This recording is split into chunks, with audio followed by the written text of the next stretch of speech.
বিচার ও সংসদ বিষয়ক মন্ত্রণালয়ের উপদেষ্টা আসিফ নজরুলের স্ত্রী শিলাকে নিয়ে সামাজিক যোগাযোগ মাধ্যম ফেসবুকে পোস্ট দিয়ে কটাক্ষ করেছিলেন নির্বাসিত লেখিকা তসলিমা নাসরিন।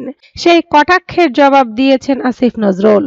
ফেসবুক পোস্টে আসিফ নজরুল বলেন, শিলার সঙ্গে আমার বিয়ে হয় 2012 সালে। বিয়ের 2 বছর পরে আমাদের কন্যা আরিনার জন্ম হয়।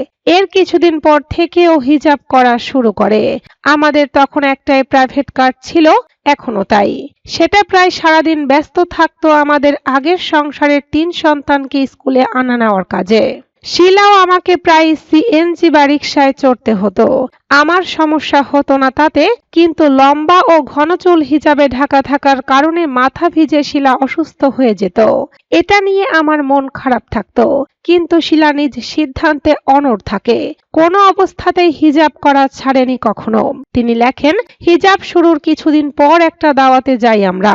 সেখানে আমরা অত্যন্ত ঘনিষ্ঠ দেশের স্বনামধন্য একজন আইনজীবী আমার দিকে ভর্ৎসনার চোখে তাকালেন। আমি বুঝলাম তিনি ভাবছেন শিলা বোধহয় আমার কারণে হিজাব করতে বাধ্য হচ্ছে। এরপর সমাজের নামি দামি বহু মানুষ এভাবে আমার দিকে তাকিয়েছে। আমার একটু অদ্ভুত লাগতো, মানুষ কেন ভাবতে পারে না যে একটা মেয়ে সম্পূর্ণ নিজের ইচ্ছেই ইসলামী জীবন বেছে নিতে পারে, হিজাবও করতে পারে। তিনি আরো লেখেন, শিলা এক সময় অভিনয় করত। 1995 সালে 14 বছর বয়সে নিজের ইচ্ছে সে অভিনয় ছেড়ে দেয়। সে বছর অভিনয়ে জাতীয় পুরস্কার পেলে সেটা গ্রহণ করতে পর্যন্ত যায়নি। এর বছর 5 পর 2000 সালে দাদার স্কুলের জন্য ফান্ড তৈরির কথা বলে তার বাবা তাকে একটা মাত্র নাটকে অভিনয়ে রাজি করাতে পারে। এরপর কোনোদিন অভিনয়ের ধারে কাছে যায়নি সে বহু অনুরোধ পাওয়ার পরও। কিন্তু মানুষ তার অভিনেত্রী পরিচয়টা আজও মনে রেখেছে। অভিনয় না করে সে অনেক কিছু হারালো ভেবে সমবেদনায় উদ্বেল হয়েছে। আইন উপদেষ্টা লেখেন, অথচ এ নিয়ে তার বিন্দু মাত্র দুঃখবোধ নেই।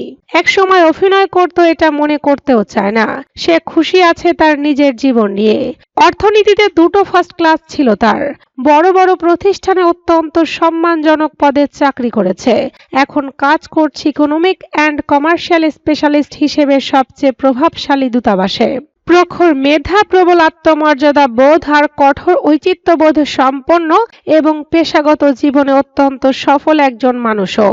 অথচ এই সমাজের কিছু মানুষের কাছে শুধু আহা অভিনেত্রী আর আহা হিজাব হয়ে রয়েছে আজও।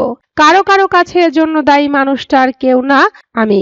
আসিফ নজরুল লিখেছেন, সত্য হচ্ছে শিলাই বরং আমাকে ধর্মের পথে নিয়ে গেছে। এখনো ফজরের আজান হলে সে আমাকে ঘুম থেকে টেনে তুলে ঠিক মতো জাকাত দিচ্ছি কিনা সেই হিসেব নেয়। 2 বছর আগে সেই আমাকে বুঝিয়ে শুনিয়ে হজ করতে নিয়ে গেছে। আমি জীবনে কোনোদিন অসৎ উপার্জন করিনি আর মানুষের উপকার করার চেষ্টা করেছি সারা জীবন। এগুলো আমার জন্মগত। কিন্তু এছাড়া জীবনে যত ভালো কিছু শিখেছি সব তার কাছ থেকে শেখা, যা ভালো কিছু করেছি সব তার অনুপ্রেরণায় করা। তিনি আরো বলেন, আমার লাভ হয়েছে আরো অনেক। আমার মা ছিল অত্যন্ত ধার্মিক মানুষ। কখনো প্রচন্ড বিপদে পড়লে মাকে বলতাম আম্মা আমার জন্য দোয়া করবেন। কখনো প্রচন্ড বিপদে পড়লে মাকে বলতাম আম্মা আমার জন্য দোয়া করেন। আমার ভয় কেটে যেত, মনে হতো শেষ পর্যন্ত বিপদ কেটে যাবে আমার। শিলার সঙ্গে বিয়ের কিছুদিন পর আম্মা মারা গেলেন। পরদিন কবরে গিয়ে অনেক কাঁদলাম। স্বার্থপরের মতো মনে হলো এখন আমার জন্য কে দোয়া করবে, কাকে বলবো দোয়া করতে। আসিফ নজরুল বলেন, আল্লাহ আমাকে সেই মানুষ দিয়েছেন। অপবাদ, মিথ্যাচার, হুমকি, ষড়যন্ত্র আমাকে যদি একটুও বিচলিত করে, আমার স্ত্রী চুপচাপ কোরআন নিয়ে বসে। অনেকক্ষণ বসে থাকে জায়নামাজে। শেষ পর্যন্ত কোনো বিপদ থাকে না আমার, থাকবেও না ইনশাল্লাহ। আইন উপদেষ্টা সবশেষে লেখেন, তসলিমা নাসরিন, আপনি গতকাল আমাদের নিয়ে একটা পোস্ট দিয়েছেন। দোয়া করি আপনার জীবনে হেদায়েত আসুক। কোনো একদিন আল্লাহ ক্ষমা করুন আপনাকে। আপনি সেদিন বুঝবেন এই রেশারেশির জীবনের খ্যাতি, ধনমান, ক্ষমতা এসবের চেয়ে অনেক বিশাল আল্লাহর দয়া।